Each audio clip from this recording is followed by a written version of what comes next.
Stove ఏది ఏంట్రా? చింతపండు. ఎలా ఉంటుంది ఇది? పుల్లగా ఉంటుంది. నీకేమనిపిస్తుంది నేను చూస్తే? నోట్లో నీళ్లు ఊరుతున్నాయి అత్తయ్య. ఎందుకు నీళ్ళు వస్తున్నాయి? పుల్లగా ఉంటది కాబట్టి. అవునా? అయితే ఇది పుల్లగా లేదు ఇప్పుడు. ఎందుకో తెలుసా? ఎందుకు? ఒక రోజు నేను పెళ్లికి వెళ్ళానండి. వెళ్తే మా పెళ్లికి వెళ్ళినప్పుడు మంచిగా స్వీట్లు అన్ని తిన్న, ఐస్ క్రీమ్స్ అన్ని తిన్న తర్వాత మా చెల్లి చింతపండు తెచ్చి తిను అక్క అని ఇచ్చింది. నాకొద్దు బాబాయ్, నేను ఇప్పుడు దాకా మంచి స్వీట్ అంతా తిన్నాను, ఇది పుల్లగా ఉంటుంది, నాకు వద్దన్నా. తిని చూడక్క నీకు తెలుస్తుంది. నువ్వు ముందే పుల్లగా ఉందని ఎందుకు అనుకుంటున్నావో, ముందే ఒక అభిప్రాయం ఎందుకు చేసుకుంటున్నావో తిని చూడు తెలుస్తుందని.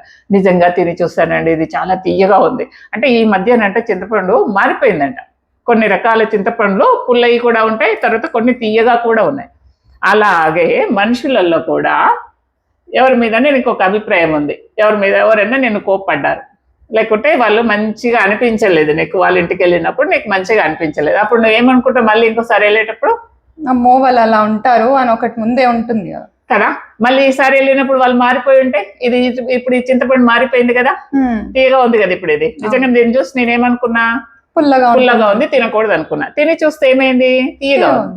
ఇప్పుడు మనుషులు కూడా మళ్ళీ వాళ్ళు మారిపోయి ఉంటారు కదా. అందుకని ఎవరి మీద ముందే అభిప్రాయం ముందు ఒకవేళ అలా ఉన్నా ఇప్పుడు మారిపోయి ఉంటారేమో. అందుకని మనం ఎప్పుడు కూడా ఒకరి మీద ఏ అభిప్రాయం పెట్టుకోదు. అది అక్కడికి ఆ రోజుకి ఆ రోజు అయిపోయింది. మళ్ళీ కలిసినప్పుడు మళ్ళీ ఫ్రెష్ గా కలవాలంట. ఓకేనా? డన్.